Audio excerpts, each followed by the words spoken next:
आशंका जताई जा रही है। मौसम विभाग ने मार्च से मई तक का पूर्वानुमान जारी कर दिया है और कह दिया है कि दक्षिण भारत और पूर्वोत्तर के कुछ इलाकों को छोड़कर देश भर में अधिकतम और न्यूनतम तापमान सामान्य से ज्यादा रहेगा। साथ ही हीट वेव भी झेलनी पड़ेगी।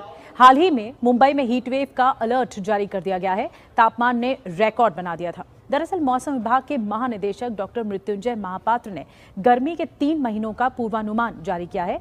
उन्होंने कहा है कि इस दौरान मार्च में भी महीने का औसत तापमान सामान्य से ज्यादा रह सकता है, यानी कि मार्च से मई के बीच ज्यादा गर्मी पड़ेगी। इसके साथ ही हीट वेव भी ज्यादा दिन तक चल सकती है। ऐसा पहली बार नहीं है जब मार्च के तापमान में बढ़ोतरी का प्रेडिक्शन किया गया हो। पहले भी मार्च से लेकर अक्टूबर तक का तापमान 39 से 40 डिग्री सेल्सियस तक गया। इसके लिए अलग अलग कारण जिम्मेदार होते हैं तापमान बढ़ने के। अगर रात का न्यूनतम तापमान बढ़ेगा तो ऑटोमेटिकली गर्मी ज्यादा होगी। मौसम वैज्ञानिक मार्च, अप्रैल, मई को गर्मी का सीजन तो मानते ही हैं।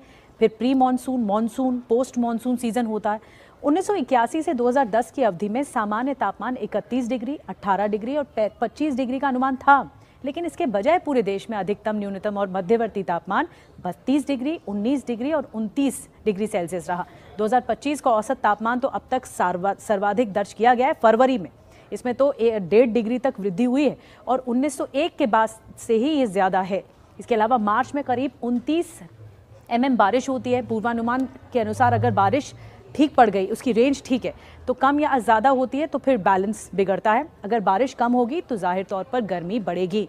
और बताया ये भी जा रहा है कि इस बार गर्मी लंबी सताएगी, यानी सितंबर तक। सितंबर के आखिर तक गर्मी के आसार नजर आ रहे हैं।